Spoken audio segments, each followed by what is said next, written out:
The red lights flashed on the bridge of the human ship Meridian. Captain Lisa Stone looked at the big screen in front of her. 3 huge alien ships floated in space. Each one was bigger than any ship humans had ever made. The alien ships were black and seemed to eat up all the light around them. "They won't talk to us," said Commander Jake Miller. He was working at his control panel, but his face looked worried. "We tried radio signals, computer messages, even simple math. They don't answer anything." Dr. Alex Carter looked up from his station. He had been studying the alien ships for 1 hour. "Captain, these ships are very powerful. They could destroy us easily." Lisa felt tired. There were 3,000 people sleeping on her ship.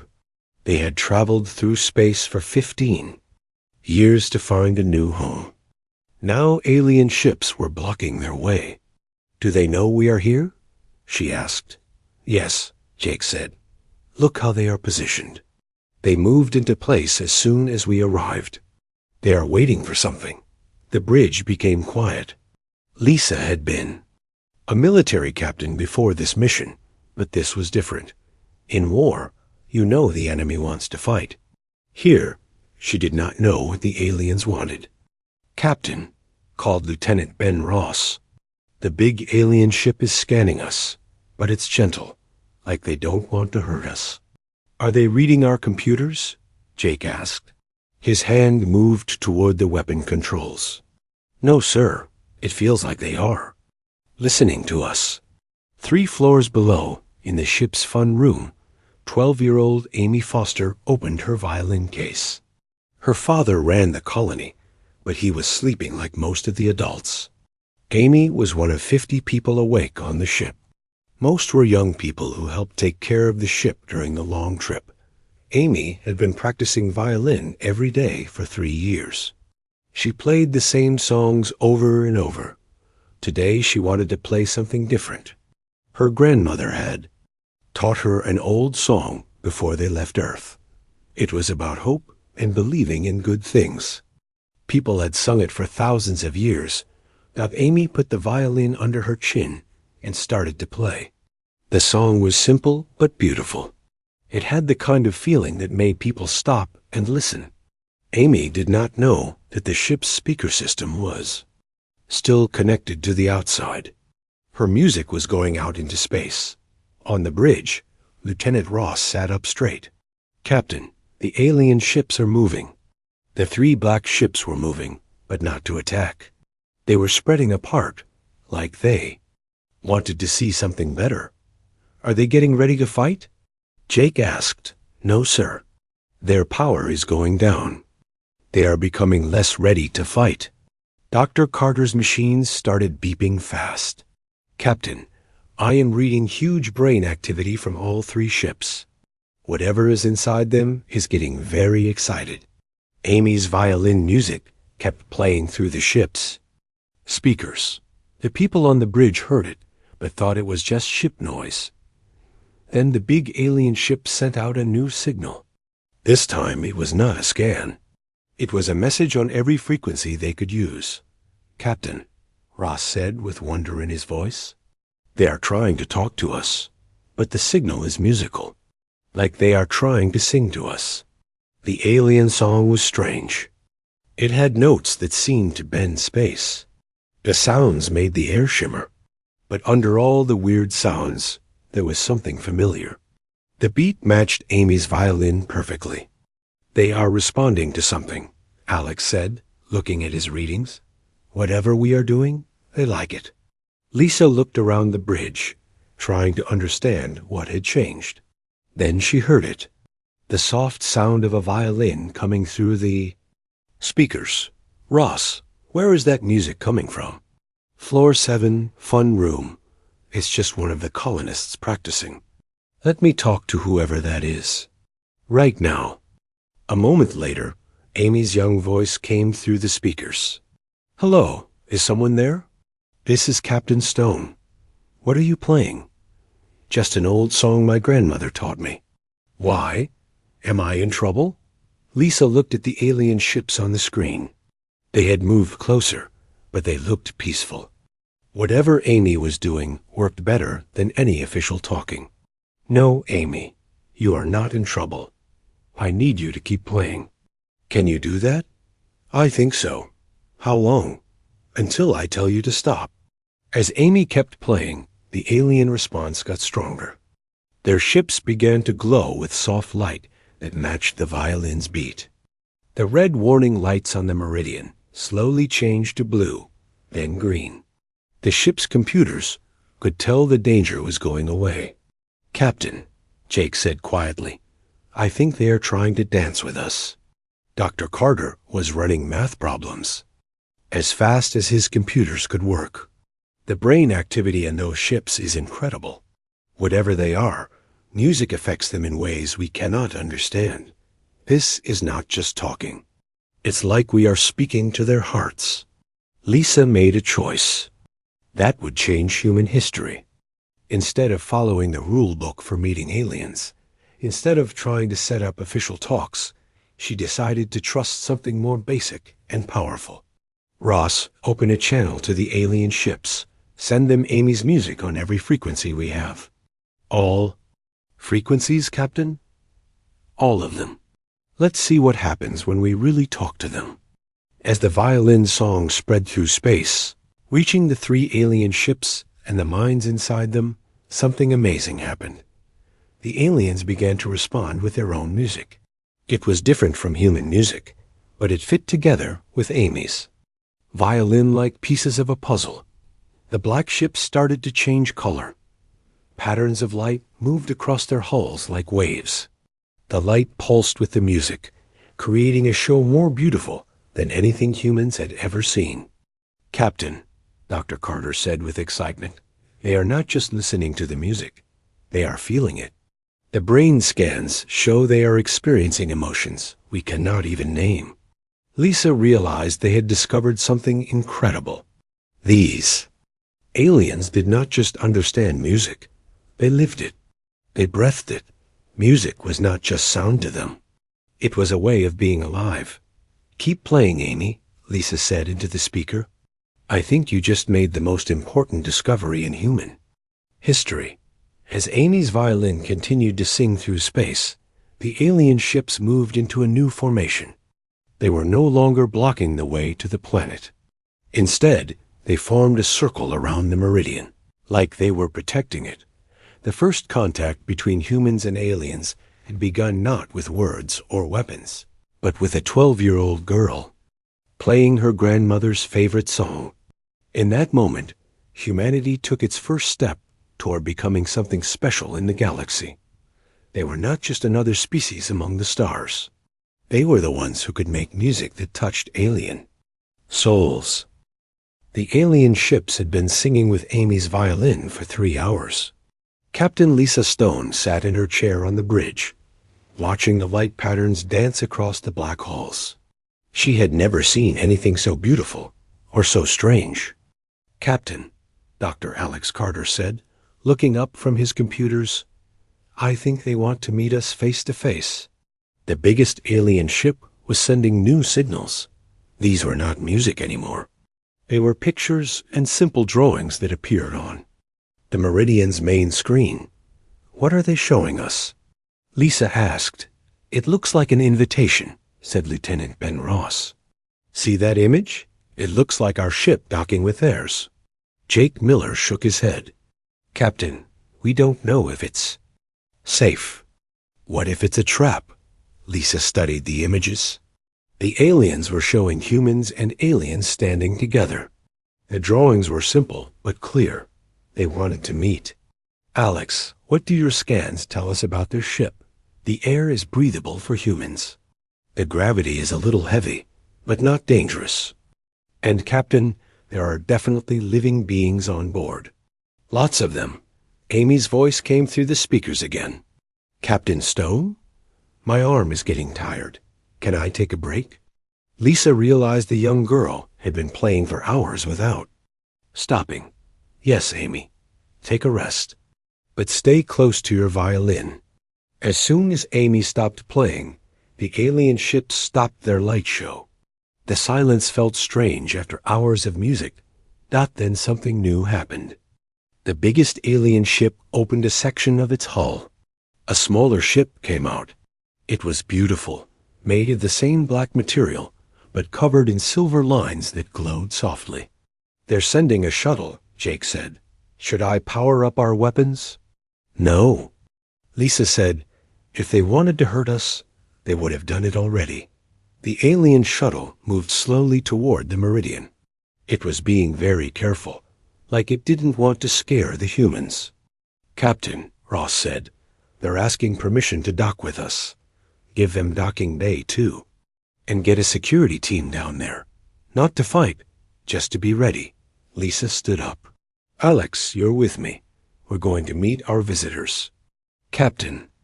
"Maybe you should stay on the bridge," Jake said. "No, this is too important. If something goes wrong, you take command and get the colonists to safety." Lisa and Alex walked through the ship's corridors toward the docking bay.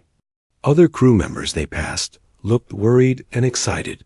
Word had spread quickly that aliens were coming aboard in the docking bay. 6 security officers waited. They held their weapons but kept them pointed down. Lisa had told them to look ready, but not threatening.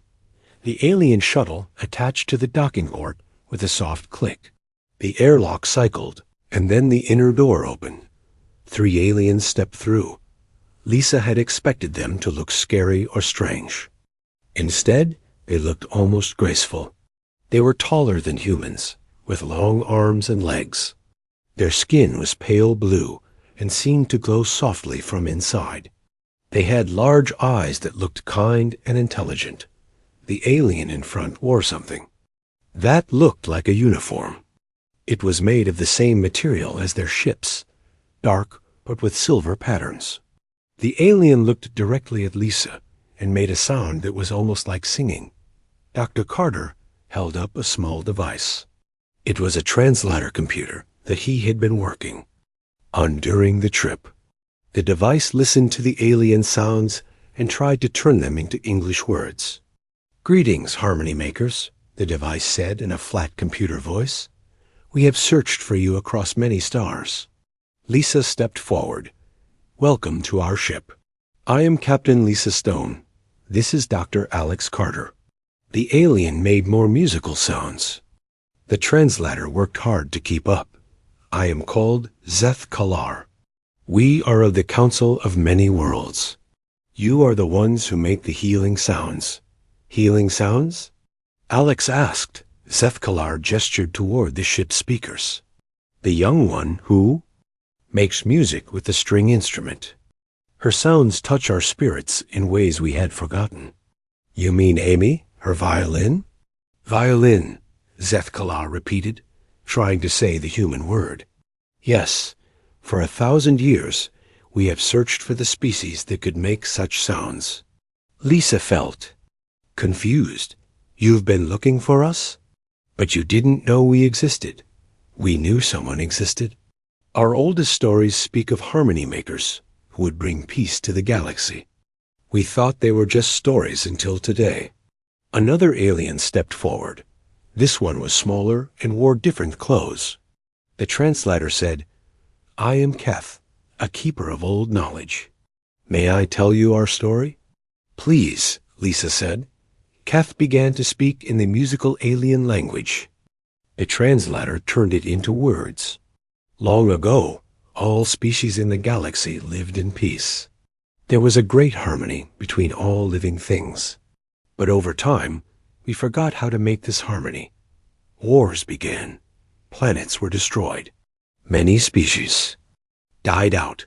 "That sounds terrible," Alex said. "It was. The galaxy became a dark place. We formed the council to try to keep peace, but it was difficult. We could stop wars, but we could not bring back the harmony." Zeth Kalar took over the story. "Our oldest teachers said that one day, a young species would appear. They would make sounds that could heal the broken connections between all living things. Today, when we heard your harmony maker, we knew the prophecy was true." Lisa looked at Alex. This was much bigger than first contact. The aliens thought humans were some kind of chosen species. "What do you want from us?" Lisa asked. "We want you to come with us to the council worlds.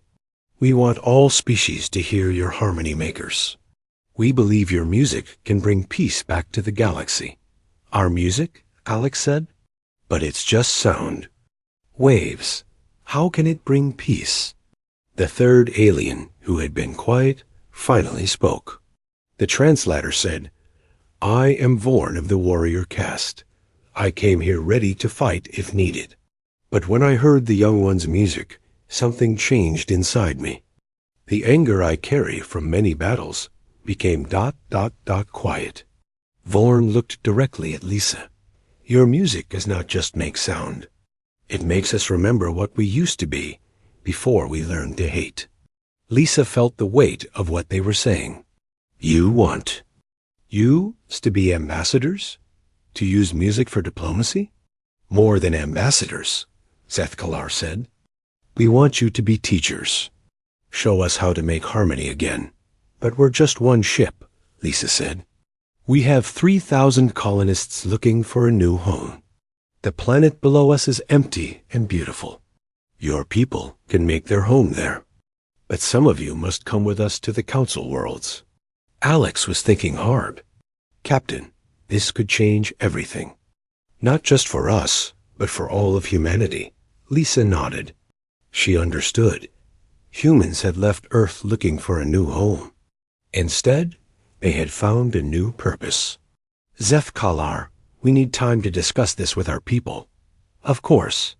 But while you decide, could the young harmony maker play for us again?" "My people on the ships had never felt such peace." Lisa smiled. "I think Amy would like that. She loves to play for people who appreciate music." As they walked back toward the recreation area, Lisa realized that humanity's greatest adventure was just beginning. They had come to the stars as colonists. Now they might become something much more important. They might become the voice that taught the galaxy how to sing together again. The journey to the council worlds took 5 days. The alien ship that carried Captain Lisa Stone, Dr. Alex Carter, Amy Foster, and 12 other humans was unlike anything they had ever seen. The walls seemed alive, glowing softly and changing. Color based on the mood of the people inside. Amy had brought her violin, and she played every day for their alien hosts. Each time she played, more aliens would gather to listen. They would sit perfectly still, their large eyes closed, their blue skin glowing brighter. "It's like they're absorbing the music," Alex told Lisa as they watched another group of aliens. Listening to Amy practice, Zethkalar overheard them. His translator device was getting better at turning his musical language into English. "Your words are correct, Dr. Carter. We do absorb harmony. It feeds our spirits the way food feeds our bodies." "But why?" Lisa asked. "What makes human music so special? We do not know yet. That is what we hope to learn at the council worlds." On the 3rd day, Amy tried something new. She had been listening to the aliens talk and noticed that their voices made patterns like music.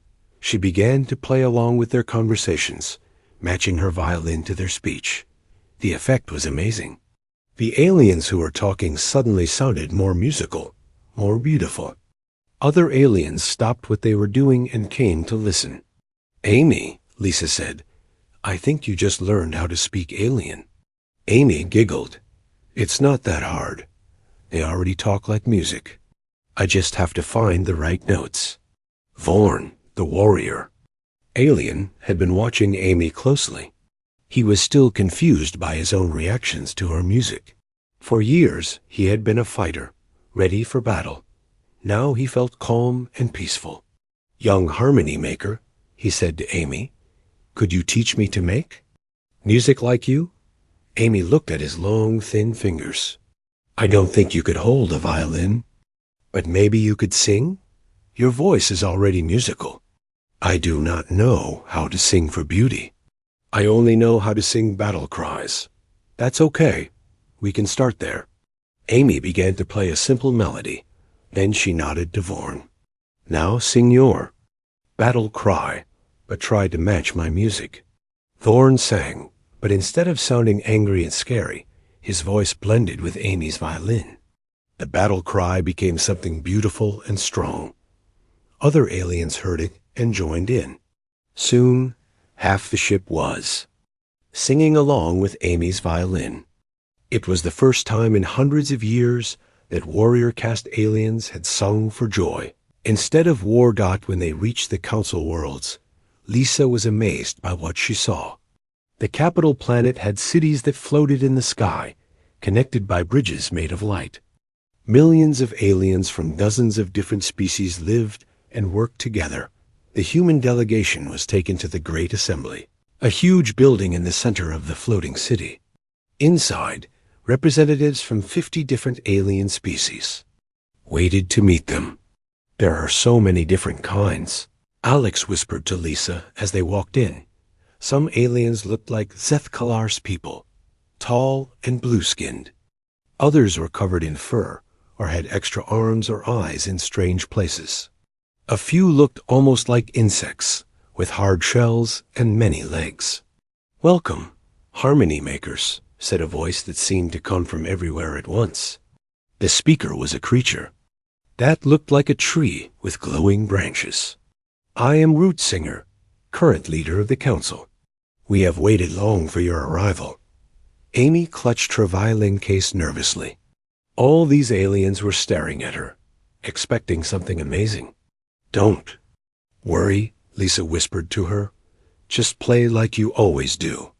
Amy opened her case and pulled out her violin. The great hall became perfectly quiet. Even the air seemed to stop moving. She began with the same song she had played on the Meridian, the one her grandmother had taught her.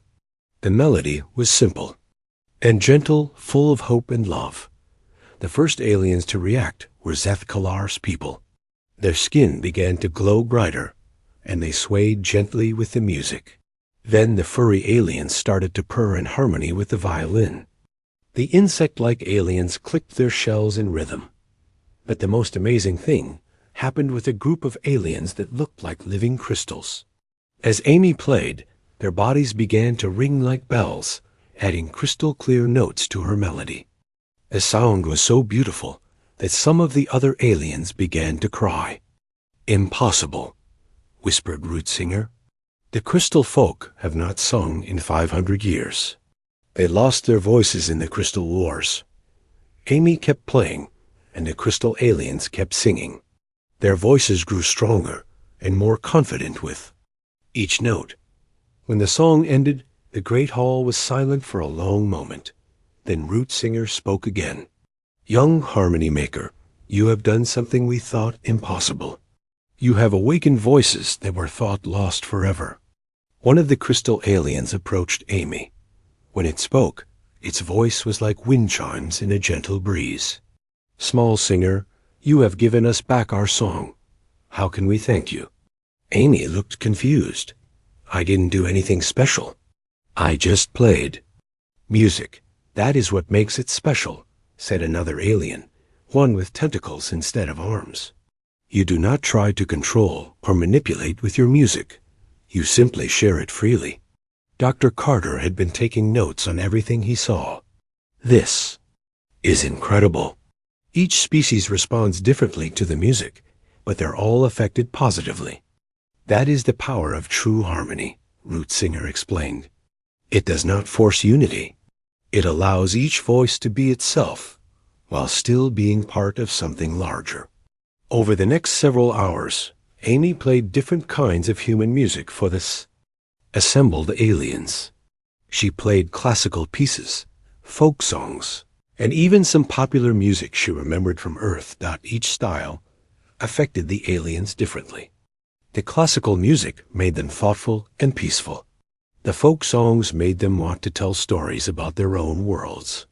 The popular music made some of them want to dance. A group of warrior aliens like Vorn were especially interested in human military music. When Amy played some marching songs, They stood straighter and looked proud, but not angry. "Your war music does not make us want to fight," one of them said. "It makes us want to protect and defend. That's what it's supposed to do," Lisa explained. "Human military music is about courage and sacrifice, not conquest." As the day went on, more and more aliens began to experiment with making music alongside Amy. Some hummed, others clicked or chirped, and a few made sounds that humans couldn't even hear, but could feel in their bones. By evening, the great assembly had become a concert hall. Aliens who had never spoken to each other before were making music together. Old enemies were harmonizing. Species that had been at war for decades were finding common rhythms. "This is what we dreamed of," Zethkalar told Lisa. "This is the galaxy." As it should be. But Lisa noticed that not all the aliens were joining in. A group near the back of the hall watched with cold, unfriendly eyes. They did not seem happy about what was happening. "Who are they?" she asked Root Singer. The tree-like leader's branches drooped slightly. "Those are the Dominion representatives. They believe that strength comes from conquest, not harmony. They think your music makes species weak and easy to conquer." Lisa felt a chill. Even in this moment of beautiful unity, there were those who saw only danger and opportunity for war. "What will they do?" she asked. "We do not know yet. But be careful. Harmony makers, not everyone in the galaxy wants peace." The attack came at dawn on the third day. Captain Lisa Stone woke to the sound of explosions and screaming. She grabbed her communicator and ran to the window of her guest quarters on the council world. In the sky above the floating city. Black. Warships were firing energy beams at the beautiful bridges of light. The bridges flickered and began to fall. Buildings shook as the attack continued. "Lisa, are you there?" Dr. Alex Carter's voice crackled through the communicator. "I'm here." "Where's Amy?" "She's with me in the music hall." "We're safe for now, but barely." Lisa ran through the corridors toward the great assembly building. Aliens were running everywhere, trying to escape or find shelter. The peaceful harmony of the past few days was gone, replaced by fear and chaos. Found Root Singer in the emergency command center. The tree-like leader's branches were moving frantically as he tried to coordinate the city's defense. "What's happening?" Lisa demanded. "The Dominion has declared war on the Council," Root Singer said, his voice heavy with sadness. "They say we have been poisoned by your harmony makers.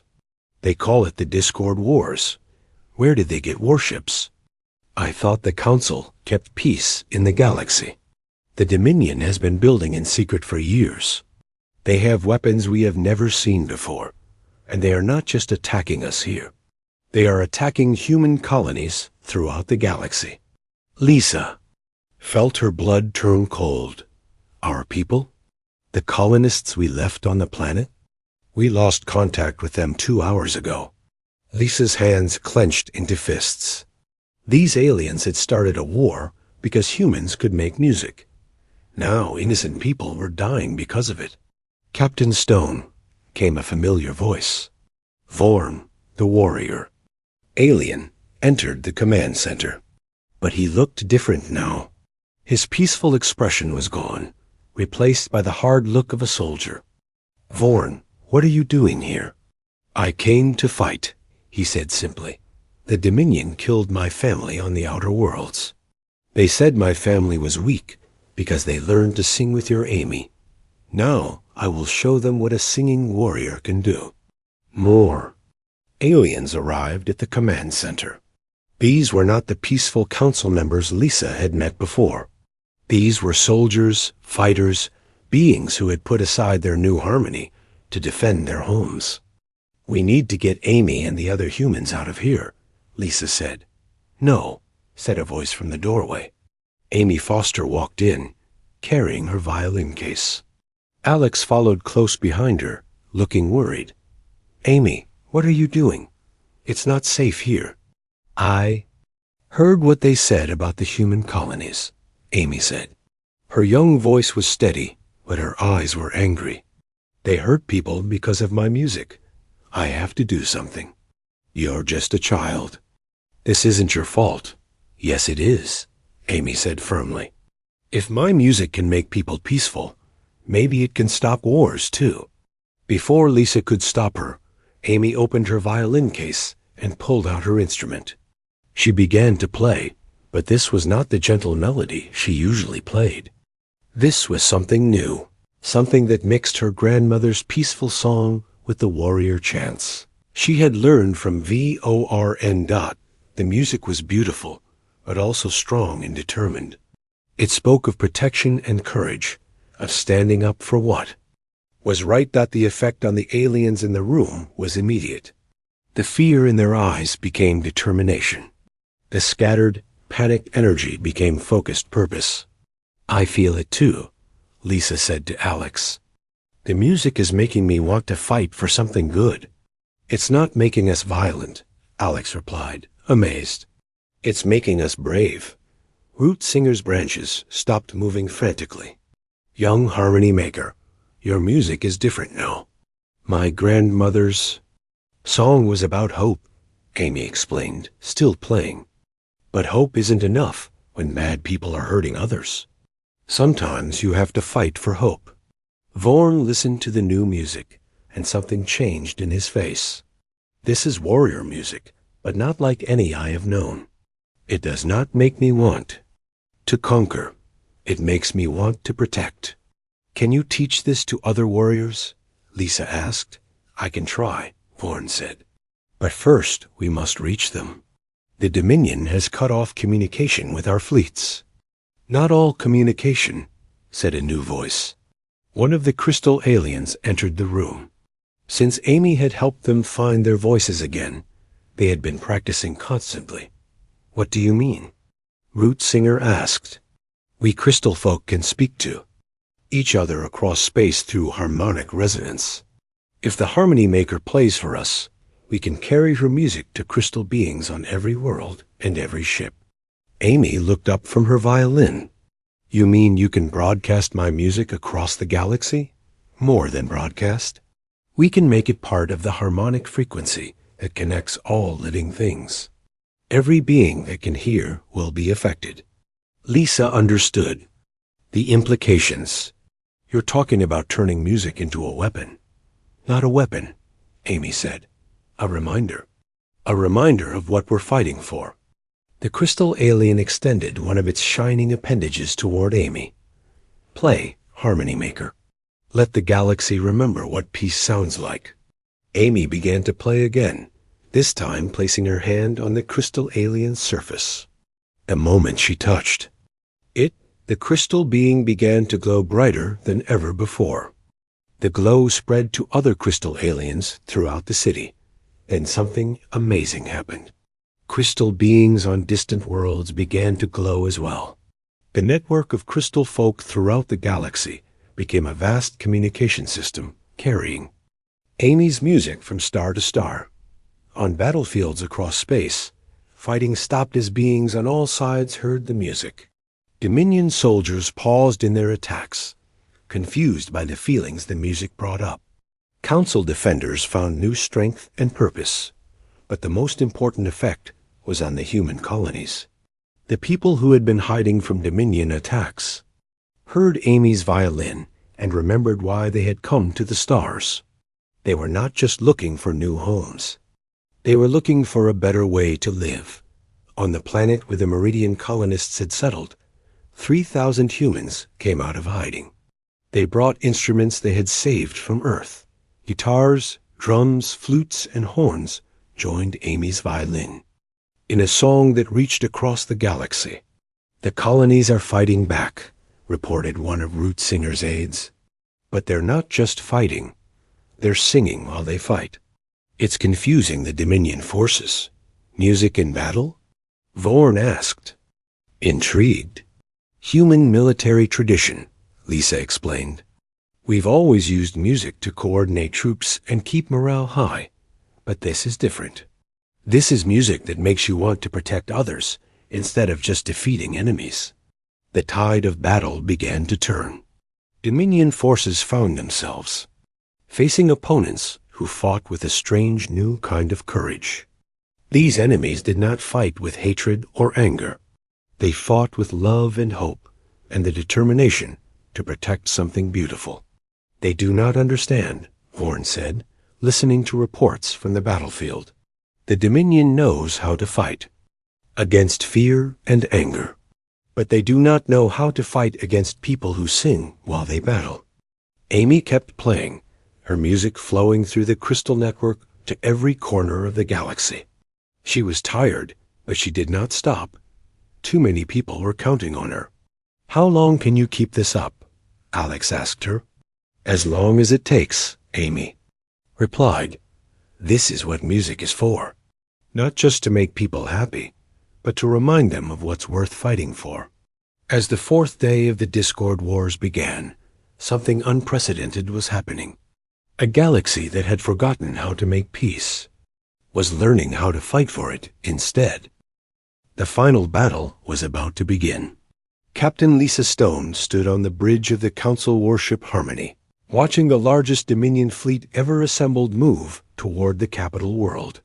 300 black ships filled space like a dark cloud, ready to destroy everything the Council had built. "They're bringing everything they have," said Commander Jake Miller, who had joined the battle after escaping from the attack on the human colonies. "If we lose here, the war is over." Amy Foster sat in a special chair next to the captain's position. Her violin was ready, and crystal alien communication devices surrounded her. She looked tired after days of playing music across the galaxy, but her eyes were determined. "How many ships do we have?" Lisa asked. 200 Council ships," Jake replied, "plus 50 human vessels that managed to escape the colony attacks. We're outnumbered, but not by much." Dr. Alex Carter worked at a science station nearby. "Captain, I've been studying the effect Amy's music has on different species. I think we can use it as more than just inspiration." "What do you mean?" "The Dominion forces are made up of many different alien species working together, but they're only united by fear and the promise of conquest. If we can make them remember what they used to be before the Dominion recruited them, some might switch." Sides, Lisa nodded. "Amy, do you think you can do that?" "I can try," Amy said, "but I'll need help. I can't play loudly enough for a whole fleet to hear." Vorn stepped forward from where he had been planning battle tactics with other warrior aliens. "The Crystal Folk are not the only ones who can carry music across space. My people, the Storm Singers, can amplify sound through quantum resonance." "Storm Singers?" Lisa asked. "It is an old ability we forgot during the years of war, but listening to Amy's music has helped us remember. We can make her violin sound like thunder across the void.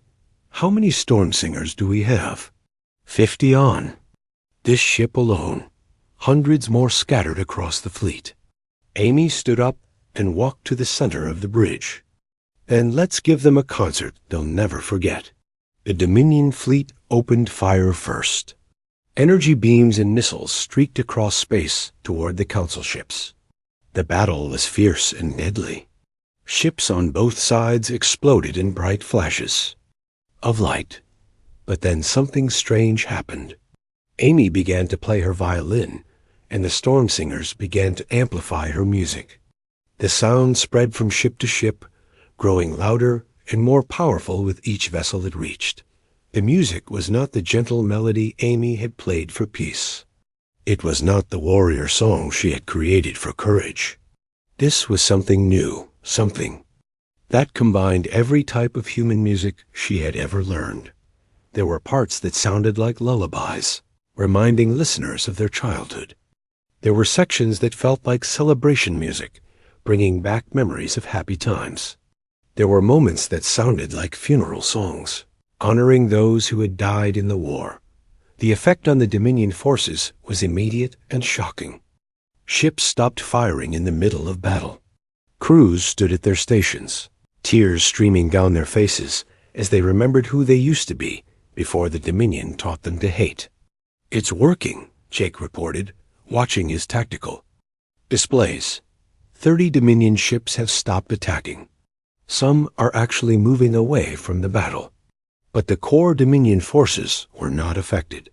These were the true believers, the ones who had chosen conquest over harmony long ago.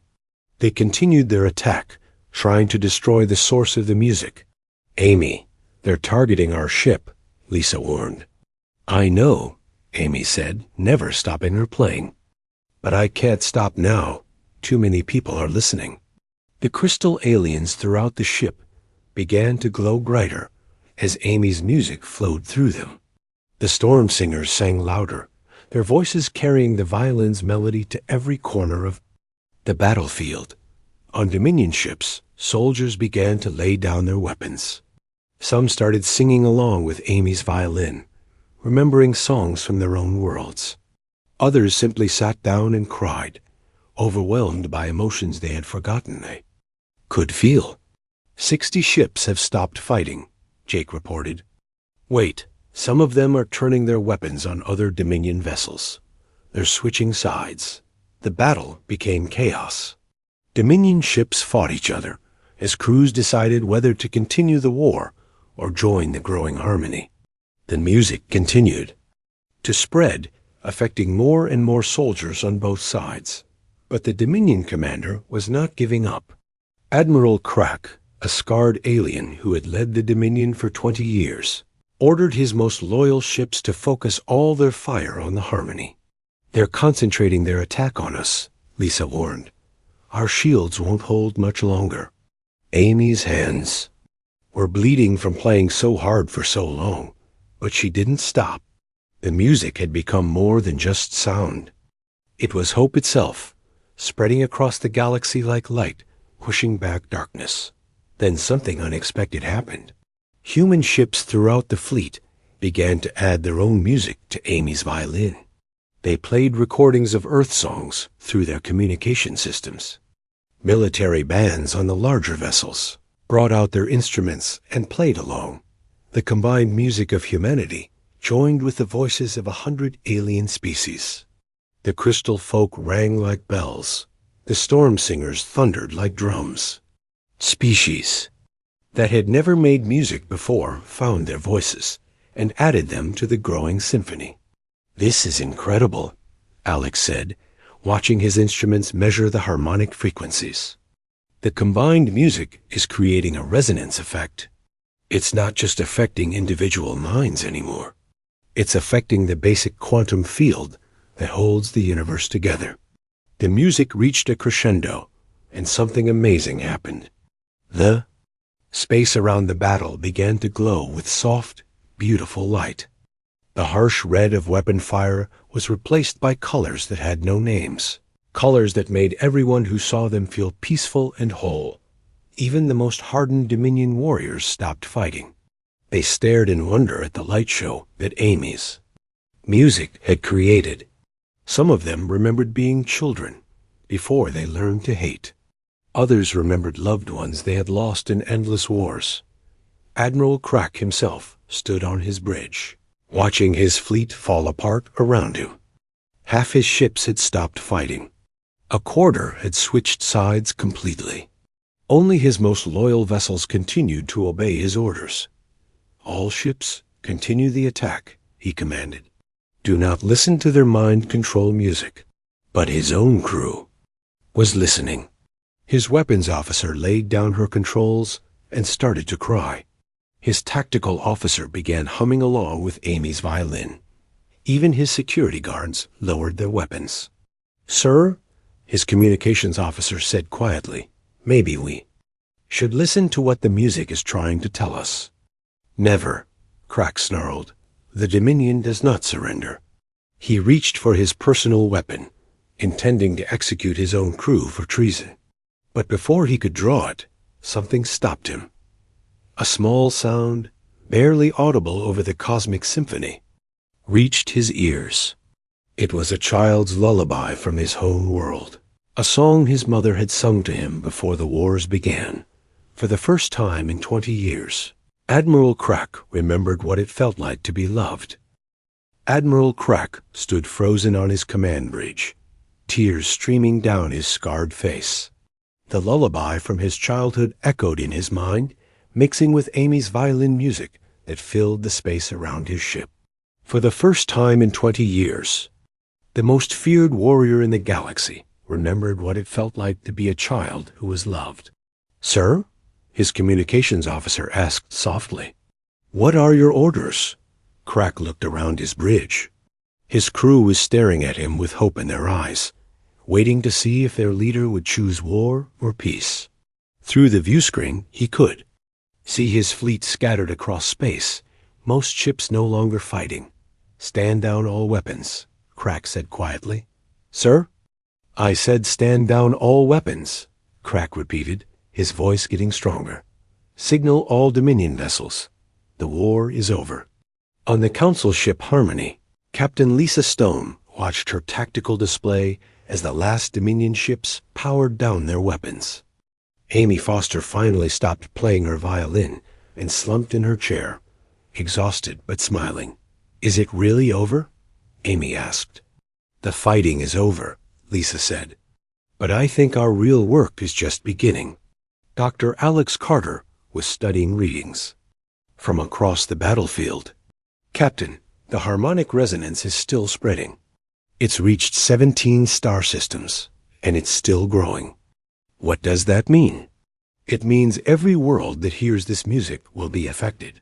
Species that have been fighting for centuries are going to remember what peace feels like." 3 hours later, representatives from both fleets met in the main hangar of the Harmony. Admiral Crack came aboard with a small group of his officers. They looked nervous and uncertain, like people waking up from a long nightmare. Rootsinger, the tree-like council leader, greeted them with branches, extended in the alien gesture of welcome. "Admiral Crack, we are honored by your presence." Crack looked around the hangar, seeing council and human personnel working together to repair damage from the battle. "I have done terrible things," he said simply. "I started a war because I was afraid of what your harmony makers might do to the galaxy." "What were you afraid of?" Amy asked. She was sitting nearby, her violin case in her lap. "I was afraid that music would make us weak, that if we learned to feel again, we would not be able to defend ourselves." Amy tilted her head, thinking. "But you were strong when you listened to my music. You were strong enough to stop a war." Crack nodded slowly. "Yes, I see that now. The music did not make me weak. It made me remember what I was fighting for in the first place." Over the next several days, something unprecedented happened in galactic history. Former enemies worked together to plan a new kind of civilization. Instead of the old council that tried to prevent wars, they would create something new. They would build a society based on harmony and understanding. "We want to call it the Galactic Symphony," Rootsinger explained to the assembled leaders. Every species, every world would be like an instrument in a vast orchestra. "But who would be the conductor?" asked one of the alien representatives. "No one," Amy said. "The best music happens when everyone listens to each other and plays together. You don't need someone to tell you what to do." Lisa watched as plans took shape for the new galactic government. Humans would play a special role as cultural ambassadors, teaching other species about music and art, but they would not be rulers or leaders. They would be partners.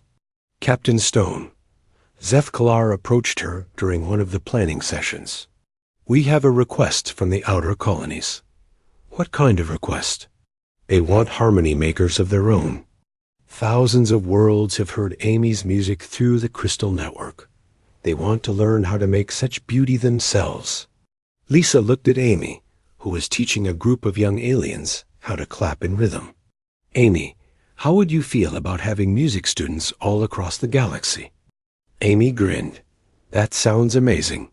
But I can't teach everyone by myself." "You won't have to," Alex said, joining the conversation. "I've been in contact with Earth. They're sending 1,000 musicians on the next colony ship. Teachers, performers, instrument makers. They want to help. Earth is sending people? Lisa asked, surprised. The whole planet heard about what happened here. They're calling it the Music War. Every nation wants to send their best musicians to help build the galactic symphony. Vorm, the former warrior who had learned to sing, had his own news to share. The warrior castes from 50 worlds have asked me to teach them battle songs like Amy showed us. They want to learn how to fight for peace instead of fighting for conquest. Can you do that? Lisa asked. I can try. Amy taught me that music can make warriors into protectors. Now I want to teach others. 6 months later, Amy stood on a stage in the new capital city built on the border between former Council and Dominion space. The city was a marvel of cooperation, with architecture from hundreds of different worlds blended together in beautiful harmony. Behind her, an orchestra unlike anything ever seen before prepared to play. There were humans with violins and trumpets, crystal aliens that rang like bells, storm singers whose voices could shake mountains, and dozens of other species with instruments that had never been played together before. The audience filled an amphitheater that could hold 1 million beings. Representatives from every world in the galaxy had come to hear the first official concert of the Galactic Symphony. 3 years ago, Amy said into the microphone, I was just a girl who liked to play violin. I never imagined that music could change the galaxy. The crowd listened quietly, beings from 1,000 different worlds united by their love of harmony. But I learned something important. Music isn't just about making pretty sounds. It's about reminding us who we are and who we can be together. It's about finding the part of ourselves that wants to create instead of destroy.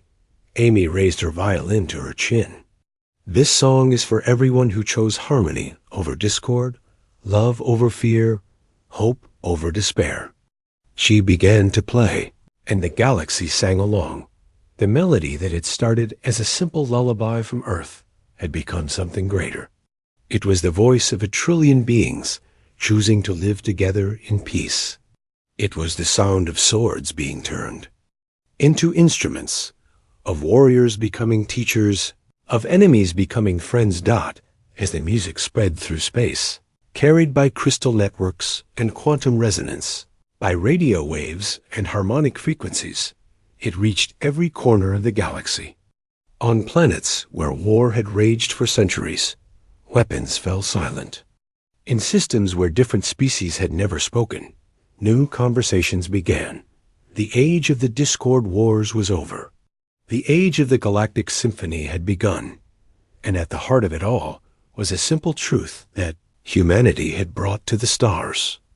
That the most powerful force in the universe was not conquest or domination, but the ability to make something beautiful together. Amy's violin sang on, and the galaxy sang with her, creating a harmony that would echo through space and time for generations to come. The melody was eternal, and so was the peace it brought.